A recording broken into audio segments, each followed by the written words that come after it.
ప్రమీలను ప్రేమించి ప్రభువును ప్రేమించిన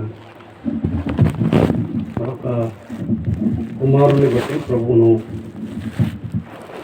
స్తుతిస్తున్నాను. స్టాండ్ ఇట్లాంటి తక్కువ వచ్చిన ప్రతిసారి నాకు చాలా సంతోషం ఉంటుంది. నేను కూడా హైట్ ఉన్నానని అప్పుడప్పుడు ఇట్లా చూసుకొని ఫీల్ అవుతుంటాను. నాకు అట్లా తక్కువ రావడమే మంచిది కొన్నిసార్లు. అంటే నేను కూడా హైట్ ఉన్నాననే ఫీలింగ్ ఉంటుందన్నమాట. రైట్, ఓకే, మంచిది. ఇంతవరకు ప్రభువును స్తుతిస్తూ కీర్తిస్తూ ప్రార్థిస్తూ రావడానికి ప్రభు ఇచ్చిన కృపను బట్టి ప్రభువును స్తుతిస్తూ ఉన్నాం. సత్యల్పుడునైన నన్ను ప్రేమతో ఆహ్వానించినందుకు కుటుంబానికి విశేషంగా శ్యామ్కు ప్రత్యేకమైన కృతజ్ఞతలు తెలియజేస్తున్నాం. చాలామంది దేవుని సేవకులు పెద్దలైన వారు ఉన్నారు. వారికంటే విశేషమైన వాడిని ఏమి కాను, కానీ కేవలం ప్రభు కృపను బట్టి ఈ రాత్రి వేళ కొన్ని నిమిషాలు ఆయన పక్షాన మాట్లాడటానికి ఆయన అనుగ్రహించిన ప్రశస్తమైన సమయాన్ని బట్టి ప్రభువును స్తుతిస్తున్నాను. ఓమా మీరు మాట్లాడకూడదు. దేవుని వాక్యాన్ని చదువుతున్నాం.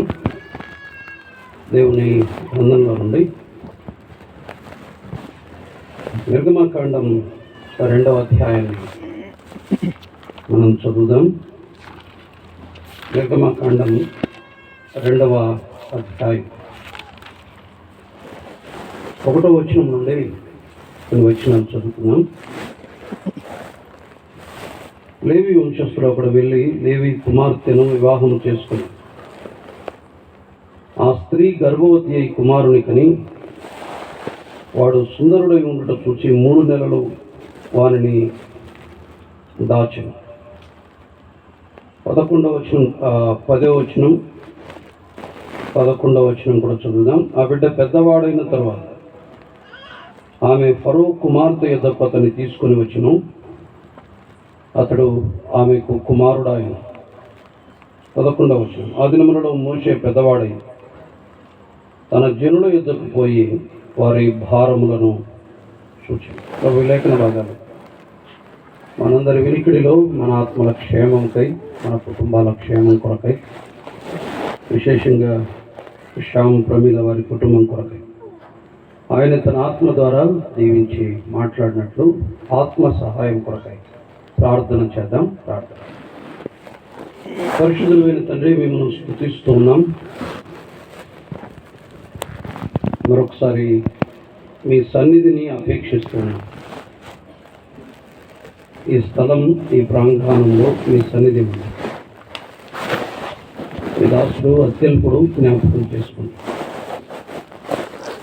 మీ ప్రజల క్షేమం కొరకై మీరే ఉపయోగించమని ప్రార్థన చేస్తున్నాం. యేసుక్రీస్తు ప్రభువే ఈ స్థలంలో మహిమపరచబడటానికి మీరే సహాయం చేయమని వేడుకుంటున్నాం. శ్యామ్ను ప్రమీలను ప్రేమించి మీరు మరలా అనుగ్రహించిన కుమారుని కొరకై కృతజ్ఞత చెల్లిస్తూ గత సంవత్సరం అంతా మీ కాపుదలను బట్టి మిమ్మల్ని స్తుతిస్తూ మీరు చేసిన మేలును జ్ఞాపకం చేసుకుని స్తుతించటానికి ఇలా కూడి వచ్చే కృపనిచ్చినందుకై కృతజ్ఞతలు చెల్లిస్తున్నాం. కొన్ని నిమిషాలు మాతో మాట్లాడండి. మీ స్వరం మాకు వినిపించండి. మమ్మల్ని సంధించండి, దర్శించండి. వినటానికి మనసు లేని వారిని కూడా మీ వైపు ఆకర్షించండి. మీ ఆత్మ కార్యం మా మధ్య జరిగించి మహిమ పొందమని క్రీస్తు యేసు దివ్యమైన నామమున స్తుతులు చెల్లించి ప్రార్థన చేస్తున్నాం మా పరమ తండ్రి.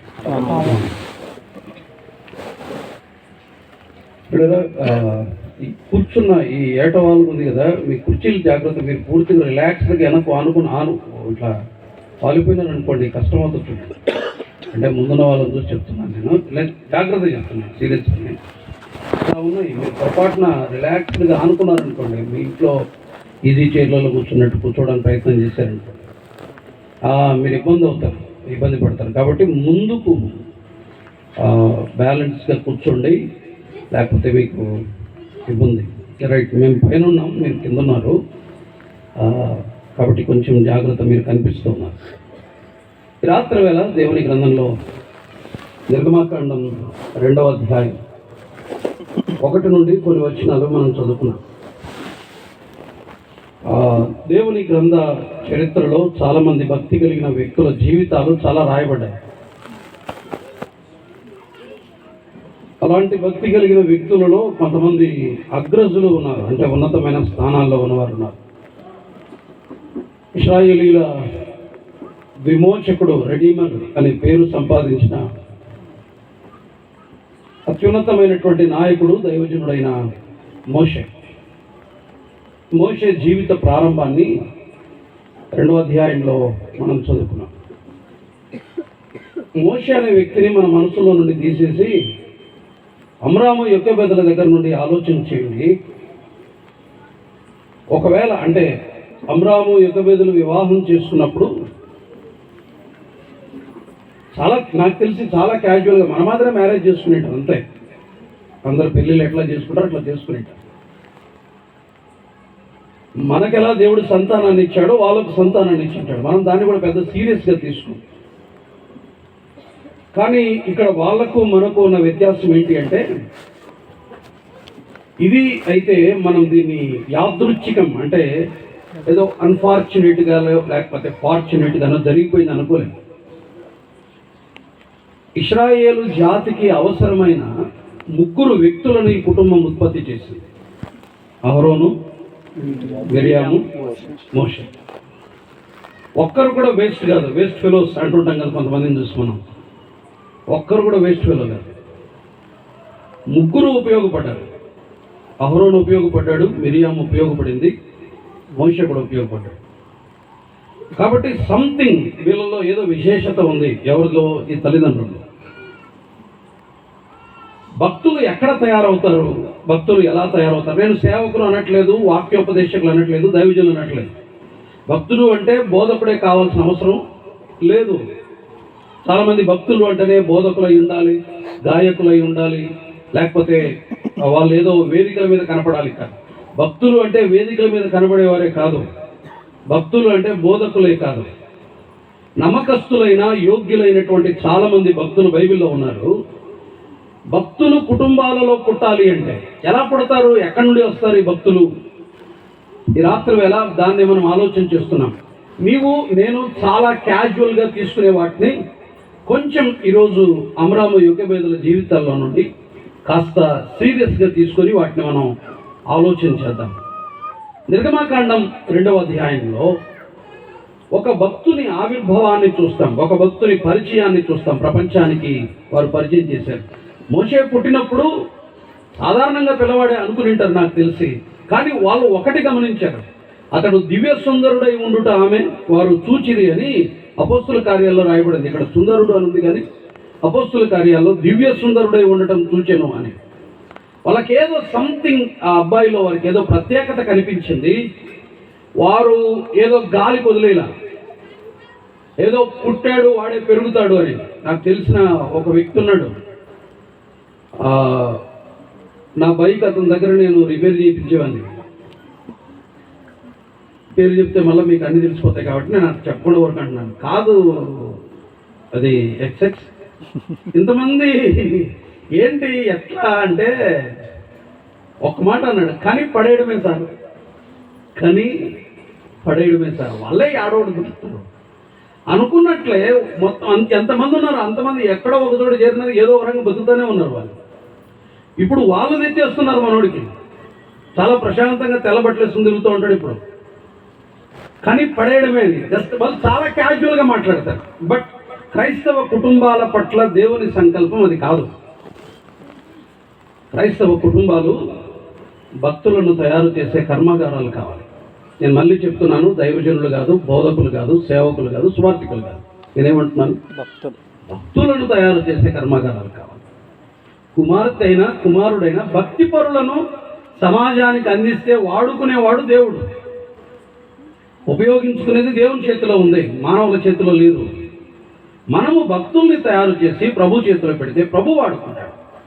అలాంటి ఒక భక్తుల్ని ఉత్పత్తి చేసిన ఈ కుటుంబంలో నుండి 3 క్లుప్తమైన సామాన్యమైన విషయాలు త్వరగా ఆలోచన చేసి మనం ముగించుకుందాం. చూడండి, ఎలా ఒక భక్తుడు ఆవిర్భవించాడు, ఆ కుటుంబంలో నుంచి ఎలా ఒక భక్తుడు పుట్టాడు, దానికి గల కారణాలను కొన్ని ఈ రాత్రి వేళ ఆలోచించేద్దాం. మొదటి కారణాన్ని మనం చూద్దాం. చూడండి, నిర్గమకాండం 2వ అధ్యాయం 1వ వచనం మరలా చదువుతున్నాను.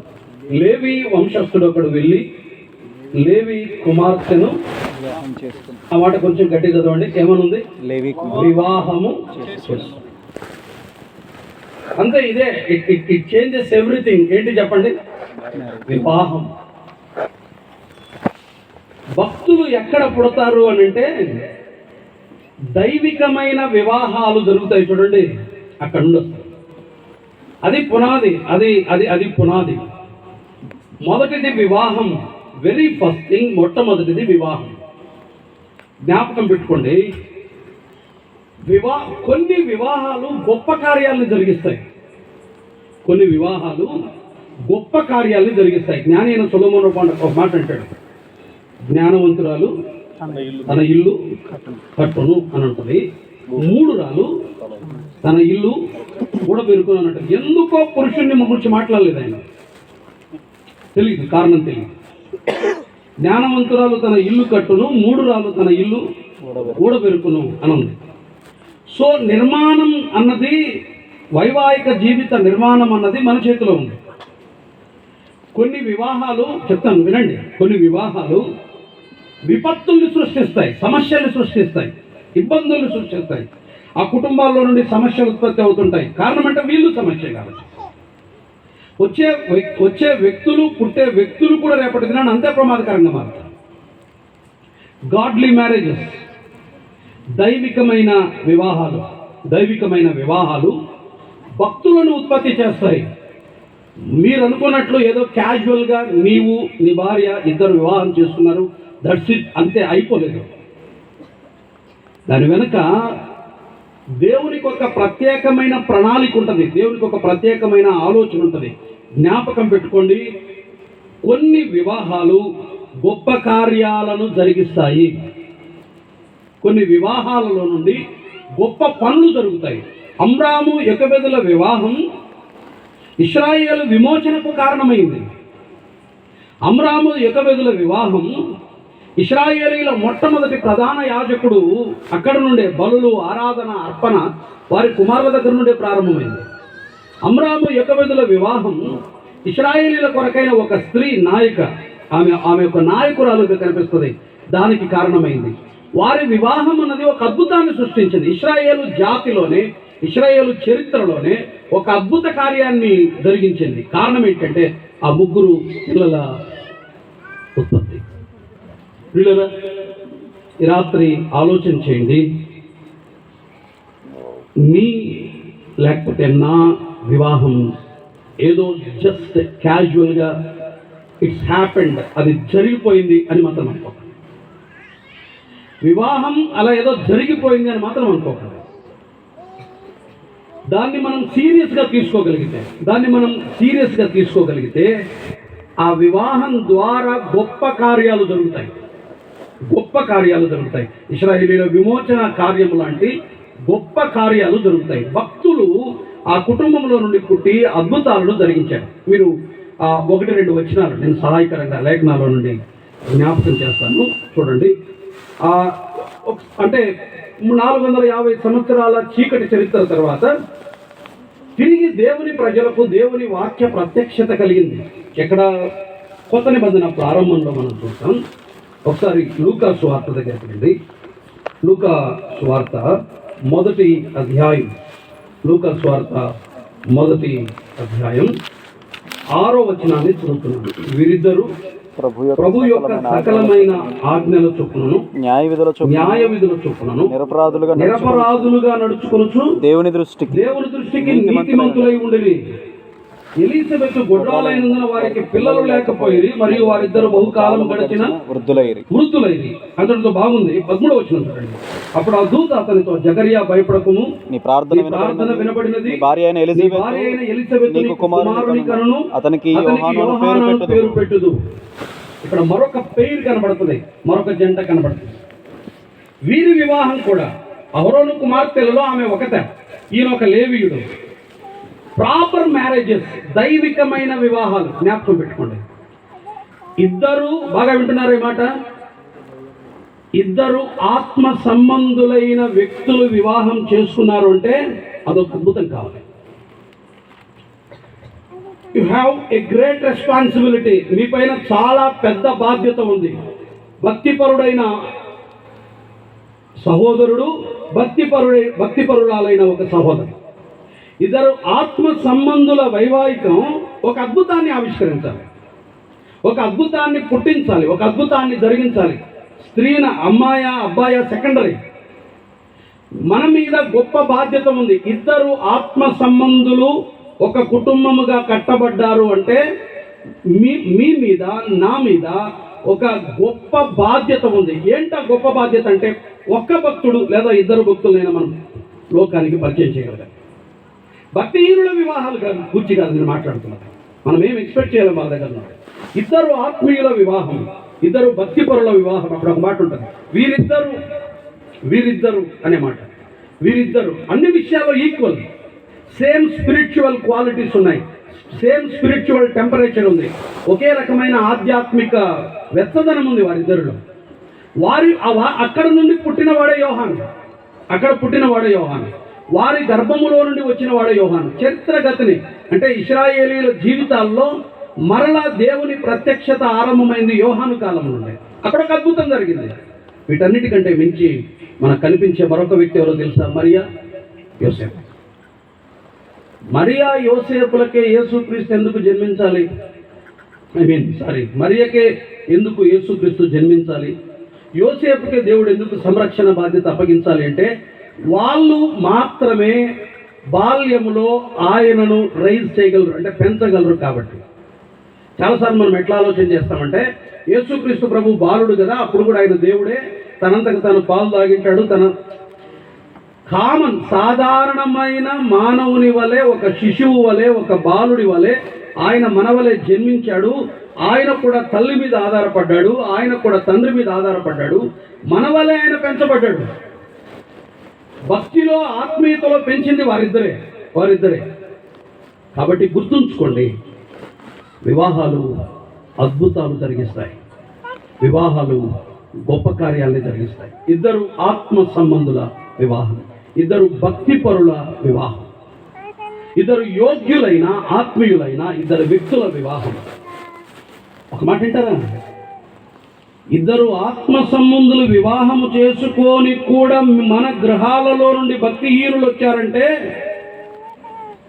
మీరు ఆలోచించారు.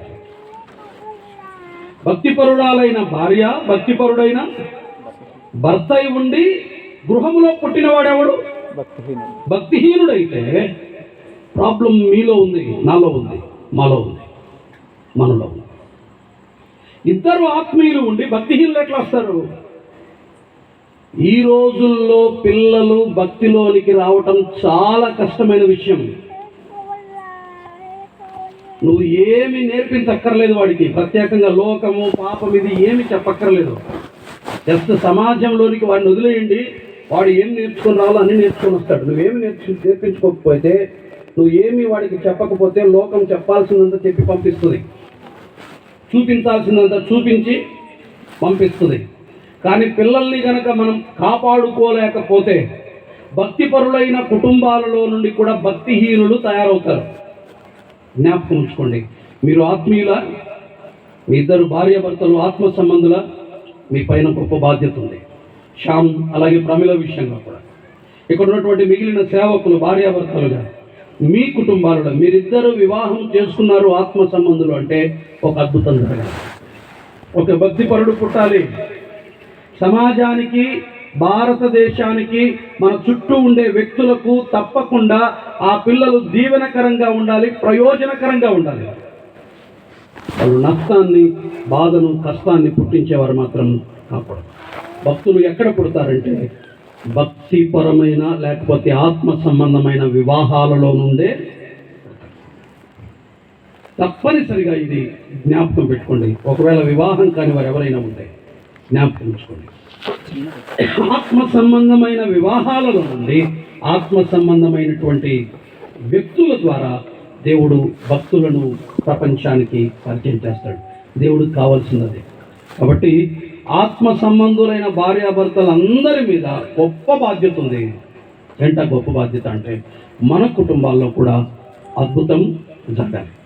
అంటే మరి మీరు అంటే ఇట్లా ఆలోచన చేయకండి, ప్రపంచం అంతా తెలిసే మోసే లాంటి గొప్ప నాయకులు తయారాల్సిన అవసరం లేదు. ఒక చిన్న ఎగ్జాంపుల్ చెప్తాను. పేతురు ఆంధ్రేయుల వాళ్ళ అమ్మా నాన్న పేరు ఏం చెప్పండి, తెలుసేమైనా? పేతురు ఆంధ్రేయుల వాళ్ళ అమ్మా నాన్న తెలుసేమైనా? తెలుసు. వాళ్ళ నాయన పేరు ఉంది చూడండి, సీమోను. వాళ్ళ అమ్మ పేరు ఏమైతే రాయబడలేదు, కానీ వాళ్ళ నాన్న పేరు ఏమి? సీమోను. వినండి, కొంచెం వినండి. వారికి పుట్టిన జ్యేష్ఠ కుమారుడు ఎవరు? అంద్రేయ. పేతురు కాదు, మొదటివాడు ఎవరు? అంద్రేయ. అంద్రేయ ప్రపంచం అంటే మనకు దేవుని గ్రంథ చరిత్రలో చాలా తక్కువ భాగం ఆక్యుపై చేసినాడు గాస్పెల్స్లో. ఆయన చేసినటువంటి పని ఏంటో తెలుసా? మొట్టమొదట యేసుక్రీస్తుని ఎరిగిన వాడు అతనే. వారి కుటుంబంలో శిష్యుల్లో కూడా యోహానుతో పాటు మొదట యేసుక్రీస్తుని ఎరిగిన వాడు అతనే. వింటున్నారు కదా? రైట్, వినండి. అంద్రేయ ఏం చేయలేదు. చేసింది ఒకే ఒకటి ఏంటంటే వాళ్ళ తమ్ముడిని, ఎవరిని? పేతురుని తీసుకుని వచ్చి యేసుక్రీస్తు పరిచయం చేసి పక్కకు తప్పుకుంటాడు, అంతే. 3,000 మంది ఆత్మలు రక్షించబడ్డా. 3,000 ఆత్మలు రక్షించబడ్డాయి పెంతెకొస్తు పండుగ దినాన. వాక్యం చెప్పింది ఎవరు? పేతురు. తర్వాత ఎంతమంది? 5,000 మంది. తర్వాత ప్రథమ సంఘ నాయకుడు అవుతాడు ఎవరు? పేతురు. తెచ్చింది ఎవరు? అంతే. భక్తులు అంటే వేదికల మీద కనబడే గొప్ప భక్తులు కాదు నా ఉద్దేశం. ఒక్క ఆత్మ సంబంధిని, ఒక్క ఆత్మను సంపాదించేవాడు కూడా రేపటి దినాన భక్తుడే అవుతాడు. మన సంతానములో ఒక్క ఆత్మను సంపాదించగలిగితే రేపటి తరములో, రేపటి కాలానికి వాళ్ళు కూడా భక్తులే అవుతారు. కాబట్టి జ్ఞాపకం ఉంచుకోండి, మొదటిది వివాహం. భక్తులు ఎక్కడి నుండి పుడతారు? సరి అయిన వివాహాల్లో, దైవిక వివాహాలు. జ్ఞాపకం ఉంచుకోండి. ఇదొక్కటి కొన్నిసార్లు ఎంటైర్ హిస్టరీని మార్చే అద్భుతమైన వ్యక్తులు. ఇలాంటి ఒక 2 వ్యక్తుల ద్వారా దేవుడు కార్యాన్ని జరిగించవచ్చు. ఇది మొదటి విషయం. రెండవది చూద్దాం, చూడండి. నిర్గమాకాండం 2వ అధ్యాయం. నిర్గమాకాండం 2వ అధ్యాయం 11వ వచనాన్ని చదువుదాం. ఆ దినములలో మోషే పెద్దవాడై తన జనుల యుద్ధకు పోయి వారి భారములను చూచెను అని ఉంటుంది. 2వ అధ్యాయం మరొక వచనం కూడా మనం చదువుదాం. 15వ వచనం. ఫరో ఆ సంగతి విని మోషేను చంపచూచెను, కానీ ఫరో ఎదుట నుండి పారిపోయి మిద్యాను దేశంలో నిలిచి అని ఉంటుంది. అంతే, మిద్యాను దేశంలో నిలిచిపోయాడు 40 ఏళ్ళు. కాస్త వినండి, కొంచెం ఇటువైపు చూస్తారా? కొంచెం జాగ్రత్తగా. రెండవది వినండి, కొంచెం జాగ్రత్తగా వినండి. మీరే చెప్పండి ఏంటన్నది, మీరే చెప్పేసి. మోషే 40 ఏళ్ళు ఫరో అంతఃపురంలో పెరుగుతాడు. సింహాసనం యొక్క టేస్ట్ తెలుసు. సింహాసనం అంటే తెలుసు కదా, పొజిషన్ యొక్క టేస్ట్. నిన్న కూడా ఒకచోట బర్త్డే పోయినట్టు చెప్పని ప్లేస్. ఆయన్ని స్తుతులు చెల్లించడానికి ఆయనకి ఇస్తే ఆయన లేచి నిలబడి మొట్టమొదటి మైక్ పెట్టుకుని, నేను పల్నాడు క్రైస్తవ, నీ పేరు కూడా చెప్పలేను ఫస్ట్, నేను పల్నాడు క్రైస్తవ పలాంటి దానికి అధ్యక్షుడిని, నాకు డీజీపీ ద్వారకా తిరుమల, ఇట్లా స్టార్ట్ చేశాడు ఆయన. స్తుతులు చెల్లించమంటే నేను పల్నాడు క్రైస్తవ దానికి అధ్యక్షుడిని, తర్వాత నాకు ద్వారకా తిరుమలరావుని ఎవరో డీజీపీ ఉన్నాడు, ఆయనకు షేక్ హ్యాండ్ ఇచ్చి వచ్చినాను. ఇక్కడ ఉన్నటువంటి కర్నూలు డిఈఓ శామ్యుల్ పాల్తో నాకు ఇట్లా పరిచయం. స్తుతులు చెల్లించమంటే అసలు పేరు చెప్పకుండా మొదలు పెట్టినాడు. ఏంటి? అప్పుడే మనకు అర్థమైపోద్ది అక్కడ. అంటే మనోడికి ఏముంది? ఐడెంటిటీ క్రైసిస్ ఉంది. అదే నాకు గుర్తింపు లేదని. గుర్తింపు కొరకు ఏం చేస్తారు? నేను చిరంజీవి అభిమాన్ని బొమ్మ వేసుకుంటారు పక్కన. వాడు చూసి ఐడెంటిటీ క్రైసిస్ ఉన్న వాళ్ళు ఏం చేస్తారంటే ఫస్ట్ తమ పొజిషన్ని ఇంట్రొడ్యూస్ చేసుకుంటారు. సింహాసనం అనేది, స్థానం అనేది చాలా ప్రమాదకరమైనది. ఒక్కసారి దానికి రుచి మరిగితే దాని మీద నుండి లేవరు. ప్రాణం పోయేంత వరకు లేవరు సహజంగా, ఇది క్యాజువల్గా ఉంటుంది. కానీ అలాంటి సింహాసనం యొక్క రుచిని ఎరిగిన వాడు ఎవరు? మోషే. రెండవది ధనం టేస్ట్ తెలుసు కదా మీకు కూడా, ధనం టేస్ట్ తెలుసు కదా, ధనం యొక్క రుచి. ఆ ఐగుప్తు ధనం యొక్క రుచిని ఎరిగిన వాడు మోషే. ఐగుప్తు ధనం యొక్క రుచిని ఎరిగిన వాడు మోషే. మూడవది పేరు తెలుసు కదా, పేరు, ఇమేజ్, నేమ్. ఫరో కుమార్తె యొక్క కుమారుడు ఎవరు అంటే ఫరో కుమార్తె కుమారుడు. ఆ నేమ్ ఎరిగిన వాడు మోషే. పొజిషన్ తెలుసు, తర్వాత నేమ్ తెలుసు, ఆ తర్వాత ఆ రిచ్నెస్ కూడా తెలుసు. జ్ఞాపకం పెట్టుకోండి, వినాలి. అనుకునింటే మోషే ఐగుప్తిని చంపిన వెంటనే తిరిగి ఫరో దగ్గరికి వెళ్ళి కాళ్ళు పట్టుకొని నన్ను క్షమించు, నేను ఇంట్లోనే ఉంటానంటే ఏం చేసినవాడు చెప్పండి? క్షమించేవాడు. కానీ మోషే ఐగుప్తులో ఉండటానికి కానీ ఐగుప్తులో నివాసం చేయటానికి కానీ ఇష్టపడలా. చాలా ఈజీగా దేన్ని వదులుకొని వెళ్ళిపోయాడు? సింహాసనాన్ని, ధనాన్ని, పేరును సింపుల్గా వదులుకొని వెళ్ళిపోయాడు. రీజన్ ఏంటి చూద్దాం. 11వ అధ్యాయం హెబ్రీయులకు రాసిన పత్రిక 11వ అధ్యాయం.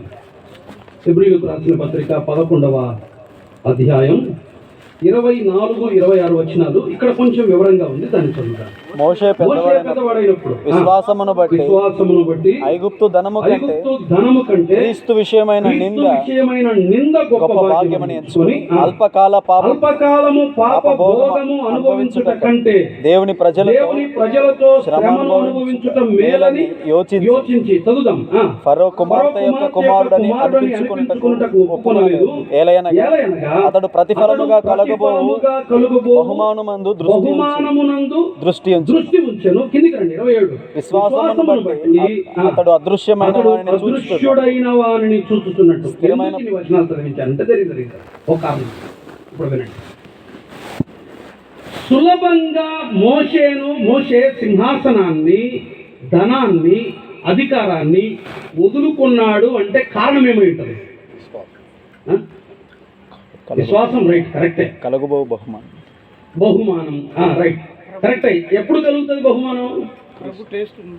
ప్రభు టేస్ట్. ఇంకేమైనా ఆలోచన చేయండి. అక్కడ ఒక వచనం చదివించండి.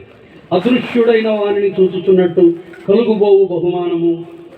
కళ్ళెదురుగా సింహాసనం ఉంది, కళ్ళెదురుగా ధనం ఉంది, కళ్ళెదురుగా పేరుంది. వీటిని వదిలేసి రేపు సింహాసనం, ఆ రేపు కలగబోయే బహుమానం, రేపు యేసుక్రీస్తు దేని మీద ఉంది మోషే ఆలోచనలు? మరో ప్రపంచం మీద, మరొక ప్రపంచం ఉంది. దాని మీద మోషే దృష్టి ఉంది అంటే దానికి కారణం ఎవరైతారు చెప్పండి? అలా చెప్పనివ్వండి. ఒకటి వివాహం, రెండవది ఆ వివాహం మాత్రమే కాదు, ఆ వివాహములో ఉన్న భార్య భర్తలు పిల్లల దృక్పథం. దేని పట్ల దృక్పథం? ప్రపంచం పట్ల. నేనేం నమ్ముతున్నానంటే వాళ్ళమ్మ బాల్యం నుండి చెప్పింటది, నానా నువ్వు వేసుకున్న డ్రెస్ టెంపరరీ, నీ సింహాసనం టెంపరరీ, నువ్వు అనుభవించే ధనం టెంపరరీ. ఇది కాదు నాన్న, మరో ప్రపంచం ఉంది, రేపు నిత్యత్వం ఉంది, మహిమ ఉంది, మనం అక్కడ ఉండబోతున్నాం, మనం దాని కొరకు బతుకుతున్నాం, మన జీవితం అది, మన ప్రపంచం అది, మన లోకం అది. వాళ్ళ అమ్మ వాళ్ళ నాన్న ఏమైనా చేసింటే లోకం అల్పమైనది అంటే ప్రపంచం పట్ల ఆ పిల్లవాడికి కలిగించిన దృక్పథం ఏంటంటే నానా దిస్ ఈజ్ టెంపరరీ, ఇది టెంపరరీ. ప్రతి క్రైస్తవ కుటుంబం వారిద్దరు మాత్రమే కాదు, వారి పిల్లలకు కలిగించాల్సిన దృక్పథం కూడా అదే. నానా this is temporary, everything temporary. చిన్నతనం నుండి చదువుకోరా, మా దగ్గర దుడ్లు లేకపోతే పిలబడితే నువ్వన్నా దుడ్డు సంపాది, లేకపోతే కుక్క కూడా విలువ ఇయ్యదు. దేని మీద చూపిస్తున్నాం వాడికి? ధనం మీద, పొజిషన్ మీద. ఇప్పుడు వచ్చే దాదాపు మ్యాక్సిమం ఈవెన్ ఫేస్బుక్, ఇన్స్టాగ్రామ్లో రీల్స్ అనేవి ఏముంటాయి చెప్పండి? డబ్బు సంపాదించండి, ఫైనాన్షియల్ ఫ్రీడమ్ ఉండాలి, డబ్బు సంపాదించండి, అది సంపాదించండి, ఇది సంపాదించండి. కాన్సన్ట్రేషన్ అంత వీళ్ళిద్దరూ డైనింగ్ టేబుల్ దగ్గరనో లేకపోతే తాపేసుకొని అన్నం తినేటప్పుడే 24 గంటలు. ఈరోజు 10,000 వచ్చా, కొంచెం తక్కువైనా. నెక్స్ట్గా మన టార్గెట్ చూడు, నెక్స్ట్ 3 లక్షలు. ఎవరు వింటున్నారు? పిల్లలు వింటున్నారు. ఏమర్థమవుతుంది దానికి? ఈ వరల్డ్, ఈ ధనం, ఈ అధికారం, ఈ పేరు రక్షణను గూర్చి కానీ దేవుని గూర్చి కానీ ఏమాత్రం ఆలోచన చేయడు. పిల్లరా, భక్తులు ఎక్కడ పుడతారంటే ప్రపంచం పట్ల సరి అయిన దృక్పథాన్ని ఏ కుటుంబం అయితే పిల్లలకు కలుగు చేస్తుందో అక్కడ పుడతారు. మనము కనుక లోకం దాని ప్రమాదాన్ని పిల్లలకు చెప్పకపోతే, మనం కనుక లోకం దాని అశాశ్వతాన్ని పిల్లలకు చెప్పకపోతే, అక్కడే ఉంది చూడండి మీరు, అల్పకాల పాప భోగం అంటే మోషకేం తెలుసు? ఇది అల్పకాలం. అల్పకాలం ఒక పాత పాట ఉంది, ఒక పాత పాట. అది ఇంత వచనం కొన్నిసార్లు గుండెని తాకుతుంది. అది అచిరకాలమే ఈ లోకము, ప్రభు నమ్మితే చిరకాలం పరలోకము.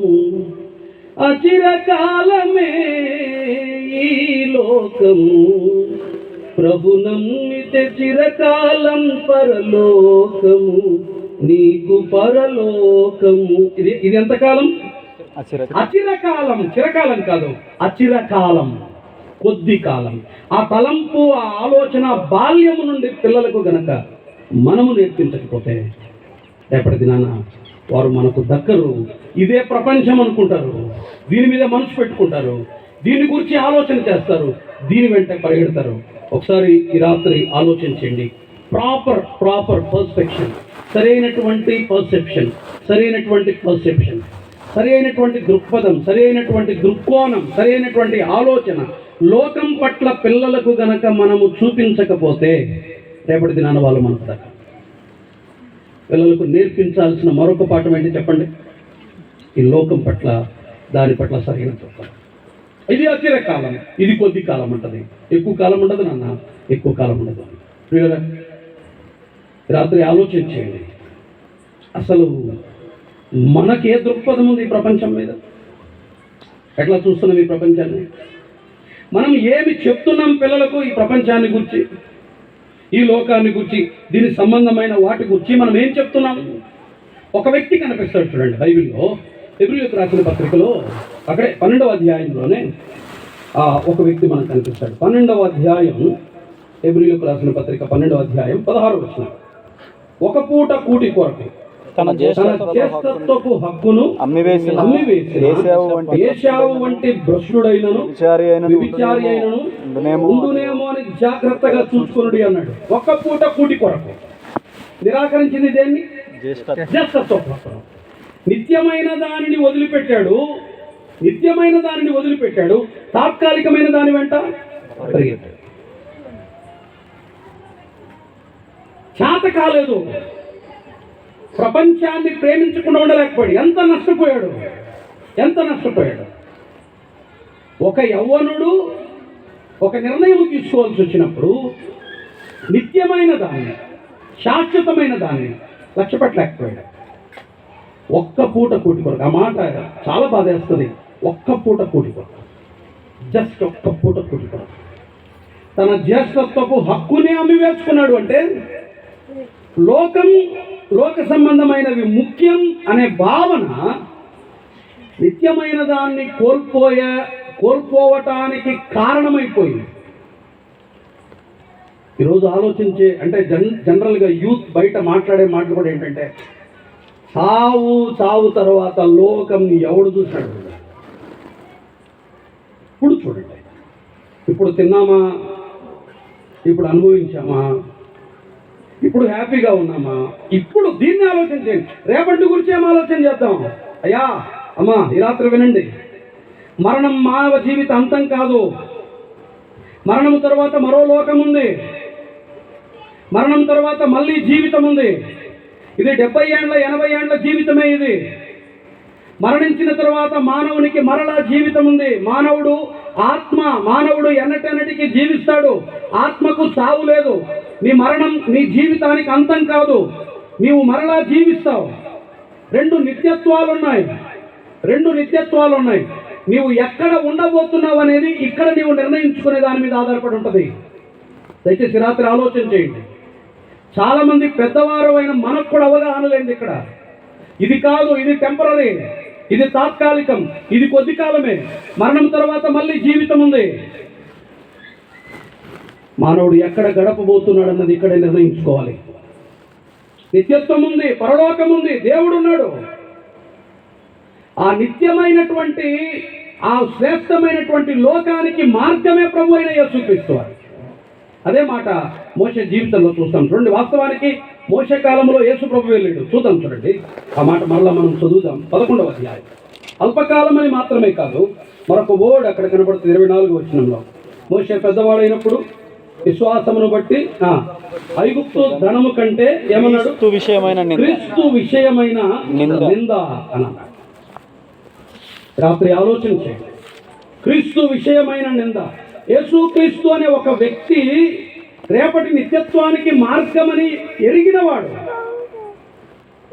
రేపటి దినాన పరలోకములో సదాకాలం మానవుడు ఆనందించాలంటే there is only one way, ఒకే ఒక మార్గం ఉంది.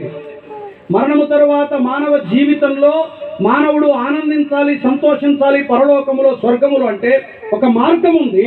ఆ మార్గమే యేసుక్రీస్తు అని బాల్యంలోనే ఎరిగినవాడు మోషే. నిత్యమైన వాటిపైన మాత్రమే కాదు, ఆ నిత్యత్వానికి ఎలా వెళ్ళాలో చిన్నతనము నుండే తల్లిదండ్రులు నేర్పించారు. అయ్యా, అమ్మా, కుటుంబాలుగా లోకం పట్ల మనం ఎలాంటి దృక్పథాన్ని కలిగి ఉన్నాం? పిల్లలకు ఏం నేర్పిస్తున్నాం? పిల్లలకు ఏం చెప్తున్నాం? ఇప్పటి నుండి చెప్పండి, నాన్న, మనది ఈ ప్రపంచం కాదు, మనకు మరో ప్రపంచం ఉంది. మనం ప్రభు దగ్గర ఉండబోతున్నాం. మన కొరకు కిరీటాలు ఉన్నాయి, మన కొరకు పట్టణాలు ఉన్నాయి, శ్రేష్టమైనటువంటి నివాస స్థలం ఒకటి దేవుడు మన కొరకు నిర్మిస్తున్నాడు. మనం దాని కొరకు బ్రతుకుతున్నాం. ఇక్కడ మనం యాత్రికులం, ఇక్కడ మనం పరదేశులం.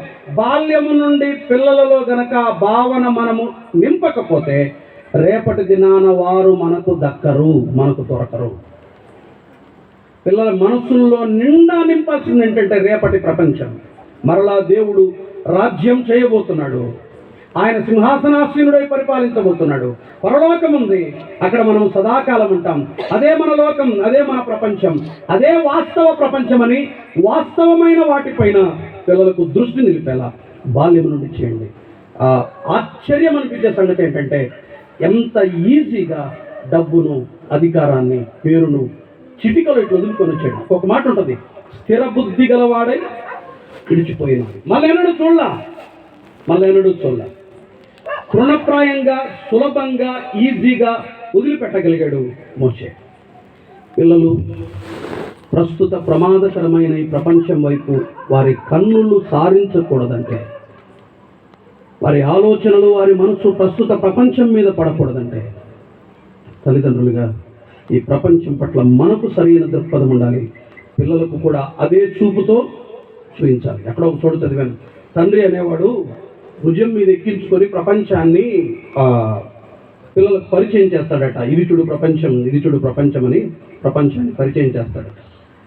ఈ తత్వాన్ని, లేకపోతే ఈ ఫిలాసఫీని, లేకపోతే ఈ కొటేషన్స్ని టీచ్ చేసే బదులు ఇది టెంపరీ నాన్న, ఇదిగో ఇది టెంపరీ, ఇది శాశ్వతం ఉండదు, ఇదో డబ్బు శాశ్వతం కాదు నాన్న, ఇది శాశ్వతం కాదమ్మా, ఇది శాశ్వతం కాదు, మనకు మరో లోకం ఉంది, దాని కొరకు బ్రతుకుతున్నాం, నేను దాని కొరకే బ్రతుకుతున్నాను, మీరు దాని కొరకే బ్రతకండి, దీన్ని ఎక్కువగా ప్రేమించకండి, దీని మీద మనసు పెట్టుకోకండి, ఇది ఉండదు, ఇది వెళ్ళిపోతుంది. ఏది శాశ్వతం చెప్పండి? ఏది విచ్ ఇస్ పర్మనెంట్? ఏది శాశ్వతం? ఏది మనతో జీవితకాలం అట్లే అట్టి పెట్టుకుంటాను చెప్పండి? ఏది శాశ్వతం కాదు. ఈరోజు పొద్దున్న నేను రాసుకున్నది కూడా అదే. బ్రతుకు కాలం అంతా నేను ఆనుకొని దీనిపై బతకగలము అని దేని మీద చెప్పగలను చెప్పండి? మనం ఏమైనా జీవితకాలం పూర్తిగా భరోసాతో ఆనుకొని బ్రతకగలిగిన ఒకే ఒక వ్యక్తి దేవుడు మాత్రమే. మిగిలినవన్నీ మధ్యలో వదిలిపెట్టి వెళ్ళిపోయారు. This is temporary world. అల్పకాల పాప భోగం అని సులభంగా నిర్ణయం తీసుకొని ప్రపంచాన్ని, లోకాన్ని ప్రేమించకుండా ప్రభు కొరకై స్థిరంగా నిలిచినవాడు మోషే. ఒకటి వివాహం, రెండవది ఏంటి చెప్పండి? దృక్పథం. దేని పట్ల? లోకం పట్ల, ప్రపంచం పట్ల. చెప్పండి చిన్నప్పటి నుండి, ఇది టెంపరరీ నాన్న, మనం ఇక్కడికి చెందిన వారం కాదు, మనం పరలోక నివాసులం, మనం అక్కడికి ప్రయాణం చేస్తున్నాం, మనం పరదేశులం అని చిన్నప్పటి నుండే చెప్పండి. వీళ్ళు దీని మీద పెద్దగా మనసు పెట్టుకోరు, ఆ ప్రపంచం మీద మనసు ఉంచుతారు.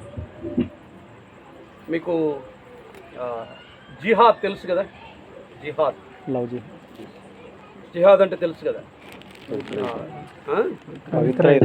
పవిత్ర యుద్ధం అని. 6 ఏళ్ల పిల్లోడు కూడా వినబడుతుంది కదా చివరిదాకా, 6 ఏళ్ల పిల్లోడు కూడా మానవ బాంబుగా మారడానికి సిద్ధపడతాడు. రీజన్ ఏంటో తెలుసా? వాడు ఎందుకు మానవ బాంబు అవుతాడో తెలుసా? ఒకే ఒకటి, ఇక్కడ కాదు నీకేముంది, నువ్వు చనిపోతే అంటే అర్థమేంటి, నీకు మోక్షం ఉంది, అక్కడ నీకు అద్భుతమైన జీవితం ఉంది, ఒక శ్రేష్టమైన జీవితాన్ని అక్కడ ప్రసాదించబోతున్నాడు. దీన్ని పెద్దగా లెక్క పెట్టొద్దు. అంటే 6 ఏళ్ల పిల్లోడు కూడా, 6వ తరగతి జరిగే పిల్లోడు కూడా తన్ను తాను ఆత్మార్పణ చేసుకోవటానికి సిద్ధపడుతున్నాడు. ఎక్కడి నుంచి వస్తుంది తెగింపు? ఎవరు నేర్పిస్తున్నారు అది? తల్లిదండ్రులు. మన చేత కావట్లా,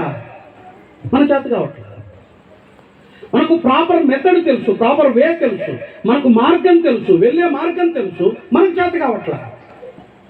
మనము కూడా దాని మీద పెడితే మనసంతా ఇక్కడ నుంచి చదువుకోవడమే, ఇక్కడ నుంచి చదువుకోవడమే, ఇది నాదే, ఇది నేను కుప్ప చేసుకునేది ఏం నేర్పిస్తాం? కుప్పలు 7 4 సెంట్లు, ఆడు 20 సెంట్లు, ఆడు 3 ఎకరాలు, ఈడు 20 ఎకరాలు, ఇదే జీవితం. బ్యాంక్ బ్యాలెన్స్ అంతే ఊరుకూరికి చెక్ చేసుకునేది, ఏం లాభం? ఊరుకూరికి చెక్ కొట్టుకునేది. ఇప్పుడు ఈ ఫోన్పే అక్కడ కూడా వెళ్ళక్కర్లేదు, కొట్టే అయిపోయి చూసుకునేది, తృప్తి పడేది, పండుకునేది, తినిందిలే పెట్టింది. ఏం లాభం చెప్పండి? ఈ తీరుగా మనం సమకూర్చుకుంటుంటే పిల్లలేం నేర్చుకుంటారు చెప్పండి? ఇది తాత్కాలికం, ఇది అస్థిరమైన ధనం, ఇది అస్థిరమైన ప్రపంచం పట్ల ప్రాపర్ సరి అయిన దృక్పథాన్ని పిల్లలకు నేర్పించండి. ఆ తల్లిదండ్రులు సక్సెస్ అయ్యారు కాబట్టి చిటికలో వదిలిపెట్టి వచ్చాడు. దేన్ని? ఐగుప్తు. సామాన్యం కాదు, ఐగుప్తు సింహాసనం, ఐగుప్తు ధనం, ఐగుప్తు పేరు. ఊరికి ఎట్లా వదిలిపెట్టి ఒప్పుకోలేదు అని అంటారు తెలుసా? అక్కడ ఫరో కుమార్తె యొక్క కుమారుడని అనిపించుకున్నటకు ఒప్పుకోలేదు. హి సెడ్ నో, నా ఐడెంటిటీనే వద్దు, నాకు నో, నాకు వద్దు. ఈజీగా దాన్ని వదిలిపెట్టి వచ్చేసాడు. ఇది 2. 2వ అధ్యాయం నిర్గమకాండం 2వ అధ్యాయం. మరలా అదే చదువుతున్నాం, అదే వచనమే, మళ్ళీ వేరే అక్కర్లేదని. 11వ వచనం. ఆ దినములలో మోషే పెద్దవాడై తన జనుల యుద్ధకు పోయి వారి భారములను చూచి హెబ్రీ పత్రిక 11:24-25 మరలా చదువుతారా? హెబ్రీ పత్రిక 11వ అధ్యాయం 24-25 వచనాలు ఊరికలా క్లుప్తంగా చదువుకొని ముగించుకున్నాం. మోషే పెద్దవాడైన విశ్వాసమును బట్టి ఐగుప్తు ధనము కంటే క్రీస్తు విషయమైన నింద గొప్ప భాగ్యమని ఎంచుకొని అల్పకాలము పాప భోగం అనుభవించుట కంటే దేవుని ప్రజలతో శ్రమ అనుభవించుట మేలని యోచించి ఫరో కుమార్తె యొక్క కుమారుడని అనిపించుకున్నట్టు ఏలయనగా అతడు ప్రతిఫలముగా కలగబో బహుమానమందు దృష్టి ఉంచెను. విశ్వాసమును బట్టి అతడు అదృశ్యుడైన వాడిని చూచుచున్నట్టు స్థిరబుద్ధి గలవాడు రాజాగ్రహమునకు భయపడక ఐగుప్తును విడిచిపోయెను. 3 మాటలు అక్కడ ఆ 24-27లో 3 మాటలు. 1 యోచించి, 2 ఎంచుకొని, 3వది విడిచిపెట్టి. యోచించాడు, ఎంచుకోవడం అంటే తూకమేయడం, ఇది బరువా ఇది బరువా అని. నెక్స్ట్ ఏంటి చెప్పండి? Decision making. 3వది ఏంటి అంటే అమ్రాము యొకెబేదులు చేసినటువంటి మరొక గొప్ప పని ఏంటంటే పిల్లలకు నిర్ణయం తీసుకోవటం నేర్పించారు. ప్రపంచం పట్ల సరైన దృక్పథాన్ని చూపించారు. మాత్రమే కాదు, నిర్ణయం తీసుకోవడం, డెసిషన్ మేకింగ్. ఇది గనక పిల్లలకు నేర్పకపోతే తల్లిదండ్రులు, పిల్లలు నాశనం. Decision decides destiny. నిర్ణయమే గమ్యాన్ని నిర్ణయిస్తుంది. 1993వ సంవత్సరం మే 21వ తారీఖున నేను తీసుకున్న నిర్ణయం నా గమ్యాన్ని నిర్ణయించింది. వాస్తవానికి అంతకుముందు తీసుకున్న నిర్ణయాలు కాదు, బైపీసీ తీసుకోవాలన్నా ఎంపీసీ తీసుకోవాలి, ఇవి కాదు. ఇక్కడ ఒక మాట అంటే సరే నేను అది క్లియర్ తీసుకుంది కదా, అంటే ఇక్కడ సెక్యులర్ ఎడ్యుకేషన్ వద్దా, పిల్లల్ని బీటెక్లో ఎంబీబీఎస్ చదివించొద్దా అంటే, మోషే తల్లి ఐగుప్తు విద్యలను మోషే అభ్యసిస్తున్నప్పుడు వద్దని చెప్పలా. ఐగుప్తు సకల విద్యల యందు ప్రవీణుడు మోషే, వాటిని నువ్వు నేర్చుకో, టెంపరీ నేర్చుకో. నువ్వు ఐగుప్తు విద్యలన్నీ అభ్యసించు, నువ్వు డాక్టర్ అవ్వు, నువ్వు బీటెక్ చదువు, బట్ దేవుని కొరకు భక్తునిగా జీవించు. నీ ప్రపంచం మాత్రం ఇది కాదు. అది చెప్పింది ఈ తల్లి.